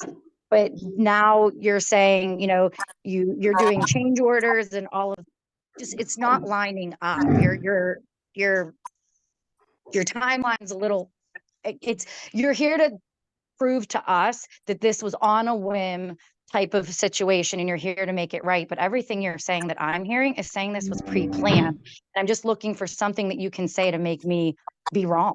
And since September of last year, everything in this building has changed. The electrical has changed, the plumbing has changed, the HVAC has changed, the fire alarm system has changed, the sprinkler system has changed, everything. The roof has changed. Yes. Everything has changed since September. I feel the point has been made, and Nicole, thank you for your comments. I know we are going way long. There's one gentleman who's been very patient in the white hat over here. I want to have him be heard, and then I think we're going to need to wrap this up after that comment, and I'm going to give you some follow-up items, okay? So I'm going to hear this gentleman in the white hat, and then we're going to, I feel like I will keep asking questions, and we can sit here for people. Right. We're rehashing the same. Yes, and please give us your question, and let's keep going. I don't understand. I from Troy Hill County. 59 years, my wife and I, and we were across from, which is probably the armpit of Troy Hill, which is the Union House, right? Where there's no parking. So you can tear that down and build one over there if you want. I would support you with the heck out of it. But what are we doing, right? I mean, here is a guy that came in and bought an eyesore. It's gorgeous, nice job. We're beating him up because he took a gamble. It is what it is. It's a done deal, and that's okay, right? We're beating him up about 4 feet. Through our 4 feet is all we're arguing. right. I mean, And it's not going anywhere. it's not going It's not gonna be anywhere. So support this guy, support the man who's putting money in the community, right? 15 years ago, Nobody would have moved up here. we were getting ready to move because it was a crap hole. Now you're seeing, we're gaining momentum, right? Kids are back. Young couple walking dogs. Yeah. It's great. This is nothing but good. Support this. I This is support good you. stuff. Thank you. Yes, Thank you. thank you. And you know what? I think people are mad because they are getting away with what maybe you did. No, it's like, this is a good thing. This is growth. This is a good thing, and we need to support this, accept this, and let it. Say sorry later. Here we go. This is what we have. Thank you. I thank you too. Thank you. And if you're looking for any more property, Unimart, please. Yeah, I'll Build say whatever Unimart. you want. No parking back. I'm at my limits right now. I know. Thank you. Yeah, I want to give a couple wrap-up points to let people go, and then I'm happy to stay, and if Joe and team will stay, we can, I will stay here all night. Who is it? I want to let the folks in the room, Sarah, did you say something? Online? Someone say something online? Okay. I want to let the folks. I want to let the folks in the room go, because again, It is a Wednesday night. We all have personalized kids, things going on. Here are the next steps that you can expect from Troy Hill citizens. We will share via the newsletter. If you're not on the newsletter, write your name on the back. We're going to share the Zoning Board of Adjustment meeting. You are welcome to speak for or against the project as an individual citizen. The other thing I would like to do is we do have a survey. I'm going to give it to the folks in the room, and I'm going to put it on the chat for online. I want to get a quick gauge after this conversation. If everybody had to say yay or nay, this is not, I want to be absolutely clear, this has nothing to do with the Zoning Board of Adjustment meeting. This is purely to help Troy Hill citizens gauge whether or not we would write a letter of support. We've heard some people speak for the project. We've heard some people speak against and have some concerns. I want to know where those numbers lie with the individuals that were in the room. So if you can fill that out, I would be very obliged to you. But again, as we talked about, this is purely for Troy Hill citizens informational purposes and does not factor into the Zoning Board of Adjustment. Is everybody clear on that? Okay, great. With that, I'm going to go around and I'm going to pass out some of those papers to the folks in the room. To the people on Zoom, I will get back to you in a moment with that link if you don't mind hanging on. Or you could also, if you need to jump, you can email troyhillpittsburgh@gmail.com and I will give you the link. In the meantime, Rita, if you would like, you may ask the group, you may ask the team your question and I'm going to pass those out. Sure. One more thing. Let's look at the benefits of what this could do to Troy Hill, rather than the negatives, rather than whether there's some kids in your eyes or something. That's you gotta say what you gotta say. I know, but okay, ma'am, go ahead. I can't hear. Yeah, I have to step back to talk. I'm sorry, I couldn't hear you. I apologize. Yes. Yeah.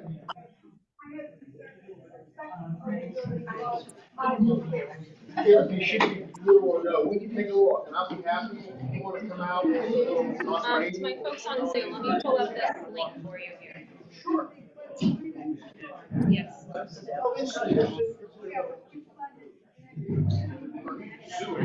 Oh, sewage right now, that's what we do. Because we actually we got sewer out once already on our own dime. Yeah, I heard it.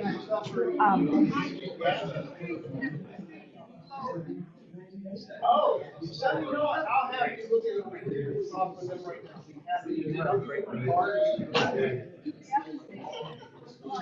I got it. Thank you.